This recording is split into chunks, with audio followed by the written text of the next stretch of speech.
Jonesy and Amanda. Jam Nation. I must say, if you were thinking of going on a flight, anyway, I was talking to my neighbour Reno, he's going off to Turkey. I thought, whoa, that's a...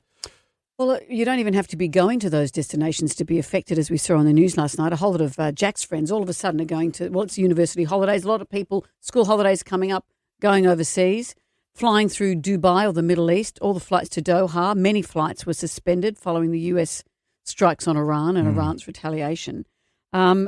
Jack's friends, their flight, rather than going to the Middle East, was diverted to India for refuelling.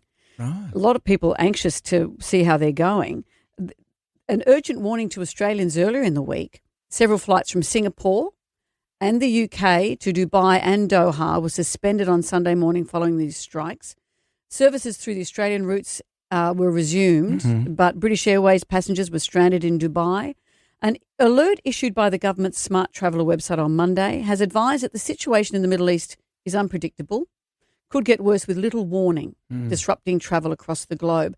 But I saw on the news last night a travel expert saying, beware bailing out of your flights because, safety, of course, but if you pull the pin on a flight rather than waiting for the flight to be cancelled, you can't claim any insurance. Oh, you don't get anything back from the airline if you bail out before they've cancelled the flight. But what if you're stuck in some place you don't want to be? That's right. And you know they're going to cancel the flight, but you have to wait until they do.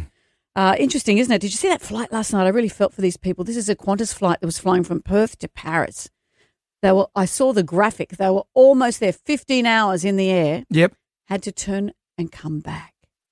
And there's a young guy being Why couldn't interviewed. they land in Paris? Because I think just of the airspace Too many overseas. planes. Or maybe that was it, but it says here due to the turmoil in the Middle East, you're flying through that airspace.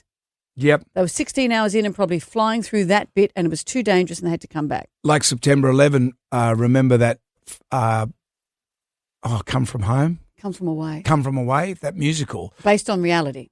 Based on reality, but when the Twin Towers fell, all those planes that were in the air had to land somewhere, and they all landed in Newfoundland. That's where they all used to refuel. And in World War II, that's what and in that era, in the 40s, that's where you'd go and fuel up your plane. Are we going to see that happening again? Because Doha, the Middle East has become, Dubai has become a place unpredictable again. But also a place where jets can now fuel and go to other places in the world. It's a nice it's a big hub. port. So places like Singapore and Hong Kong in the past, that's where you used to go to. Now those places might come back into favour, but Hong Kong's run by China now. Yeah, and the Emirates, all those flights go through the Middle East. Interesting, isn't it? But would you go to the States at the moment? I just saw a story yesterday of someone who was turned back at the gate because they went through their social media and they had a meme of JD Vance with a bald head. That was all it took on his social media to have him not allowed entry into the States. Wow. Stay home. Just stay home. Do the chores around the house.